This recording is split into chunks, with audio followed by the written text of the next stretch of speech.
Moi, je ne comprends pas comment analyser ce vote d'hier soir. Moi, je vois par exemple Sébastien Lecornu, qui est un sarkozyste, qui est devenu macroniste, qui vote pour le PS, qui s'agenouille devant le PS. Est-ce que c'est pour le bien de la France? Est-ce que c'est pour le bien des Français? Je n'arrive pas à comprendre. Aidez-moi à comprendre, Gabriel Cluzel, et vous aussi, appelez-nous au 01 81 39 21 pour m'aider à analyser. Je vous assure, je ne comprends pas. C'est vrai qu'on ressort de ce vote, assez, amer. Alors déjà, il faut avoir compris ce qui s'est passé, hein, parce que c'était tellement de discussions en chambre, d'arrière-cuisine, de petits bricolages que pour le Français ordinaire, comme moi, c'était assez difficile de suivre. Mais surtout, vous connaissez l'expression «Paris vaut bien une messe». Là, on a l'impression que c'est «Mon siège vaut bien une dette». En particulier à droite, vous savez, on attend beaucoup de probité de ce parti-là, de ce coin de politique, beaucoup de changements. Bah, on a eu l'impression que finalement, bah, ils ont cédé pour surtout ne pas se retrouver devant les urnes, surtout pas pas repartir devant les électeurs. Et c'est vrai que c'est quelque chose d'extrêmement triste. Déjà, c'est un De combat retardateur frustrant, parce que, c'est pardon, vrai, à un moment, oui, il va falloir bien se retourner devant oui, les urnes. Et oui. là, les électeurs, peut-être, seront tentés de faire payer les petites lâchetés. Donc, je crois que c'est une victoire à la Pyrrhus, hein, ceux qui ont pensé garder leur siège en votant ce budget, parce que en réalité, alors ils sont pas tous dans ce cas-là, hein, on va le préciser, mais je pense par exemple, je crois 18 LR, parce que bah, in fine, ils se retrouveront devant, c'est un peu le jugement dernier, les électeurs, et ils devront rendre compte de leurs actes. Avez-vous été assez lâche pour garder, pour voter ce budget et ainsi garder votre siège? Je pense Mmh. que les Français s'en souviendront. 18 LR, 9 Horizon, qui ont voté pour Éric Tegner. Déjà, il faut comprendre auprès de nos auditeurs que c'est un défi de semaine. Vous savez, on a eu également à l'époque François Bayrou qui nous disait oui, la dette, tout ça, c'est important. Bon, ben, on va comparer par rapport à l'année dernière. L'année dernière, le budget de la Sécu, c'était 23 milliards. Donc, on est en augmentation du déficit, c'est-à-dire qu'on est encore en train de créer de la dette pour lequel un jour, il va bien falloir payer. Et pourquoi est-ce que ça s'est passé comme ça? Parce qu'il y a évidemment un grand cirque d'abord pour sauver les places, mais aussi parce que personne en ce moment n'a envie d'être celui qui va être responsable, par exemple, de la fin de l'abattement de 10% pour les retraités. On peut le comprendre quand les retraités qui nous écoutent. Ou encore, bah là, ils ont augmenté d'un jour le congé paternité. C'est-à-dire que soit on a un problème de dette et il faut trouver des économies, soit on n'a pas de problème de dette et dans ce cas-là, il faut raser gratis pour tout le monde. C'est ça l'énorme problème. Et dans le fond, ces 24 milliards d'euros, ils sont inculpables à qui? À Emmanuel Macron. C'est le coût d'un Emmanuel Macron qui reste encore président de la République. Parce qu'on ne peut pas faire de grandes réformes, Christine, au moment du vote d'un budget, parce que c'est beaucoup trop confus. On doit le faire au moment d'une élection présidentielle. Et donc on va se retrouver avec plusieurs centaines de milliards d'euros qui auront valu le coût de ce que Emmanuel Macron reste à l'Élysée. Moi, c'est uniquement comme ça que je peux l'interpréter aujourd'hui. Éric Tegner sur Europe 1. On a Rodolphe qui nous appelle de Lyon. Bonjour Rodolphe. Quel regard portez-vous sur ce budget qui a été voté à quelques voix près hier soir, le budget du PLFSS à l'Assemblée nationale? Rappelons que ce budget part au Sénat, hein. Bonjour Oui, Rodolphe. bonjour Christine et merci de me prendre en ligne. C'est comme toujours un grand plaisir de vous avoir au téléphone. Un plaisir Et partagé. merci.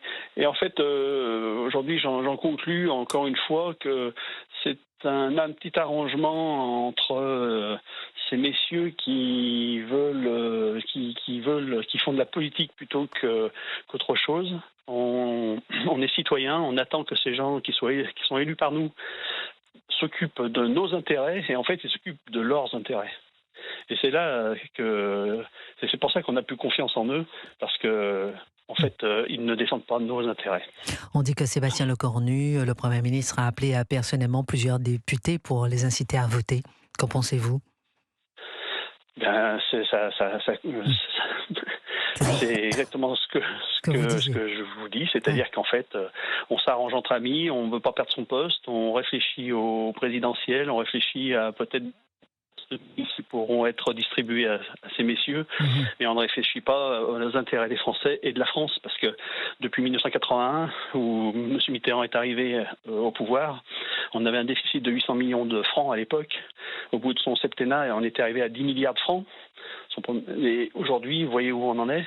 Mhm. En fait, quel est l'intérêt d'emmener la France à la faillite où on l'emmène, parce qu'il y a un moment, il va falloir payer. Donc ces gens de gauche, grands humanistes, vous emmènent à la catastrophe. C'est un peu comme si vous, qui êtes particulier, vous faites des crédits revolving sans arrêt, toujours un petit peu plus, mais à un moment, il faut payer la note. C'est ça. Qu'est-ce que vous pensez, vous, de la suspension de la réforme des retraites? C'est un pas en avant, un pas en arrière, selon vous? C'est ni l'autre, c'est-à-dire qu'en fait, encore une fois, bien sûr que la réforme des retraites aurait dû être anticipée bien avant.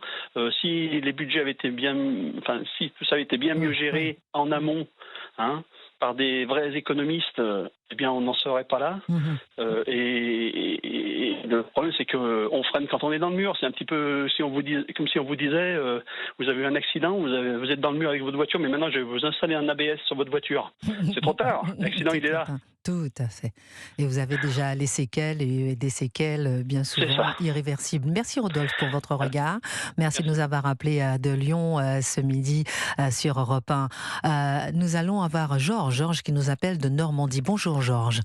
Bonjour. Quel regard portez-vous sur le budget PLFSS qui a été voté hier? Est-ce que le gouvernement est affaibli après ce budget voté de justesse selon vous, ou bien au contraire renforcé?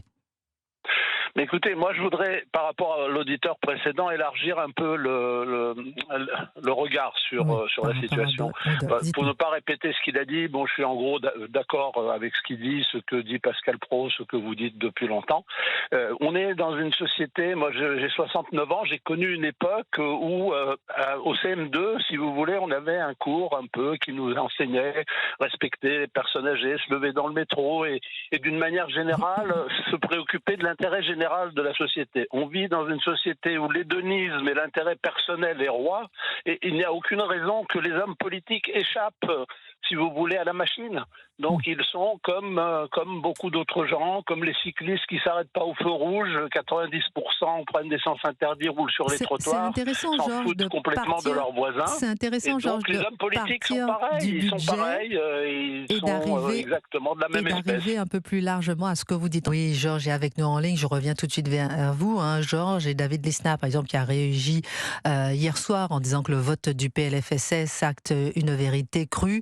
La France n'a plus de majorité capable de prendre les décisions nécessaires pour redresser ses comptes et œuvrer pour les jeunes générations. Ce texte incarne ce qu'il fallait éviter. Son message est très long, mais on voit vraiment que beaucoup de politiques sont très déçus ce matin de ce qui s'est passé. Alors Georges, on était en ligne avec vous et vous expliquez comment, à partir de ce budget, vous dites que c'est toute la société. On voit, ça reflète une société qui s'en va, qui s'effrite. Plus d'éducation, plus de respect, plus rien. Et même, vous faisiez le lien directement avec le budget, Georges, qui nous appelle de Normandie. Oui. Non, mais je vais me répéter, excusez-moi, je vais essayer d'aller vite.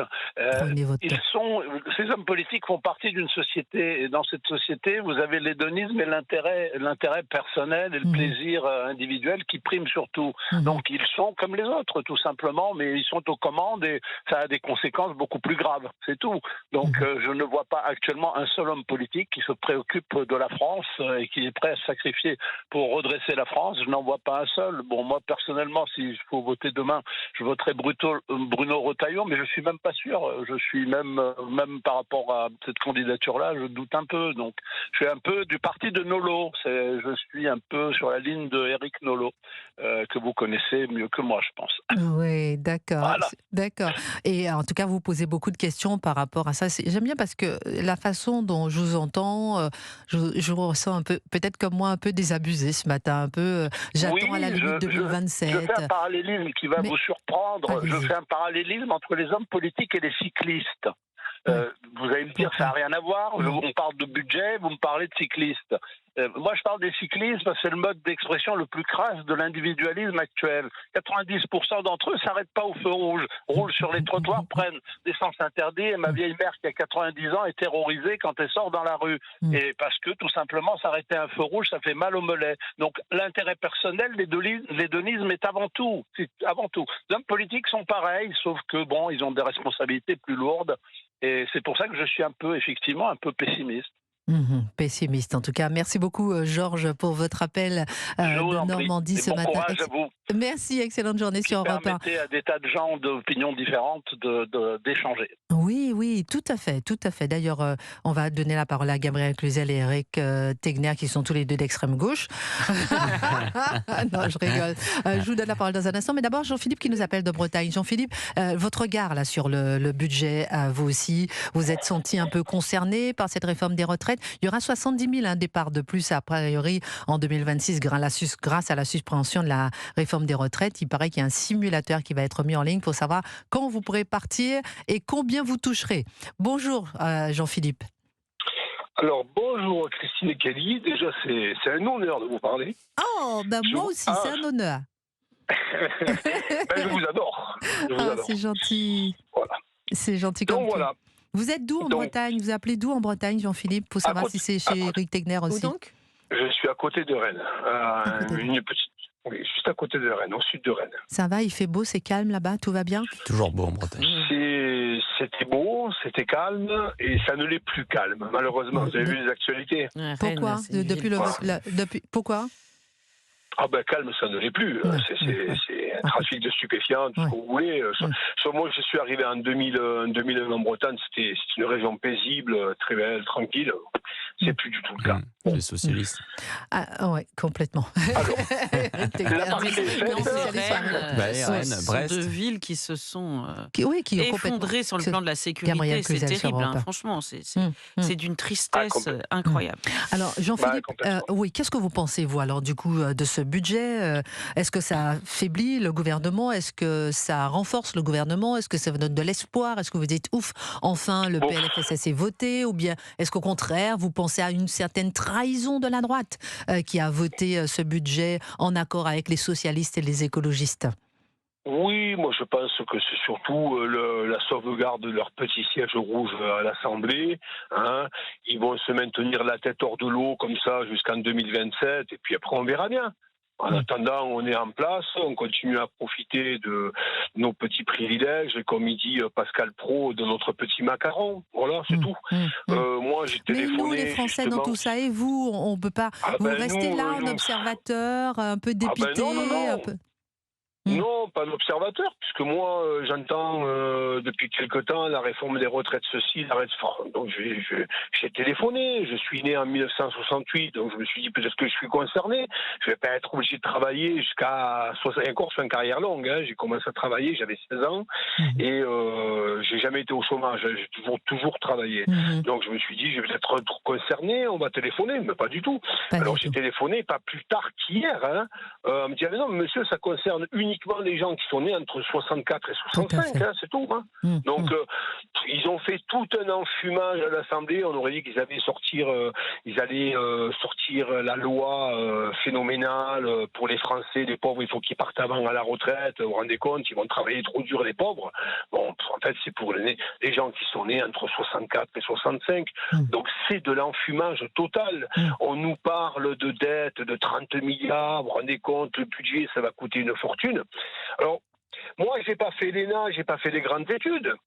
Mais vous savez, quand je touche mon salaire à la fin du mois, je me dis, je vais payer le plus important, vous voyez. Donc, le plus important, c'est mon loyer, mon eau, mon électricité, mon moyen de locomotion et ma nourriture, manger.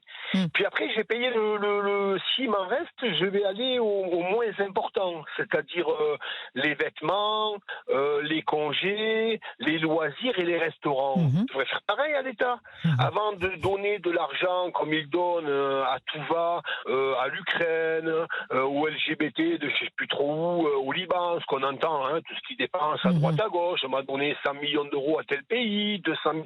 D'abord, on s'occupe de la France, d'abord on dépense pour nous, c'est-à-dire pour notre police, pour nos hôpitaux, pour le régalien en fait, puis pour nos retraités.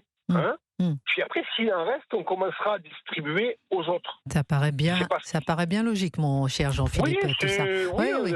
On se demande si c'est pas fait exprès, parce qu'ils ont fait des études, ils sont quand même logiquement pas plus intelligents, mais plus instruits que moi. Apparemment, ils sont plus instruits, mais moins intelligents. Éric Tegner veut réagir. Oui, mais Jean-Philippe. vous n'avez pas fait l'ENA, Jean-Philippe, donc vous n'y comprenez n'avez pas rien, le droit de Jean-Philippe. réfléchir, Jean-Philippe. Voilà, c'est ça.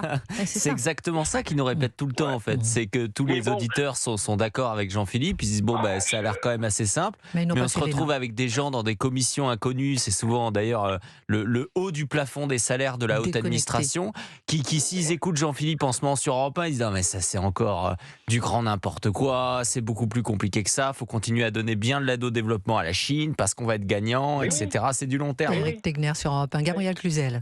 Non, mais c'est un discours de bon sens quand on nous tient un discours de non-sens.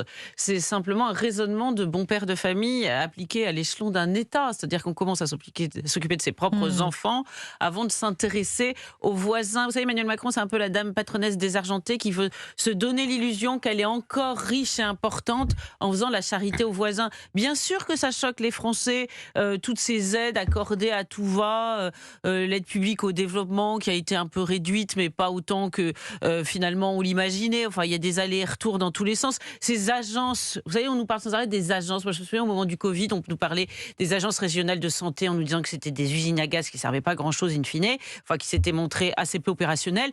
Mais est-ce que quelqu'un est revenu dessus sur ces agences? Non. Donc il y a des dépenses incroyables, superfétatoires. Enfin, notre éditeur a tout à fait raison. On commence par se concentrer sur ce qui est essentiel et ensuite on voit si on peut donner ici et là. Et en réalité, rien n'a été fait. Nous en sommes restés à l'état d'une espèce de tambouille indigeste.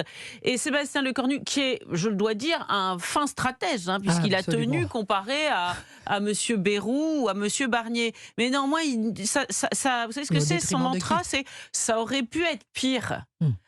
Mais ça ne veut pas dire que c'est bien, ça veut dire que c'est mauvais, mais ça aurait pu être pire. Est-ce que franchement on fait de la politique avec ça? Est-ce que vous croyez qu'on va redonner un élan à la France qui est en plein effondrement, qui est déprimée, franchement, très honnêtement? Je ne crois pas.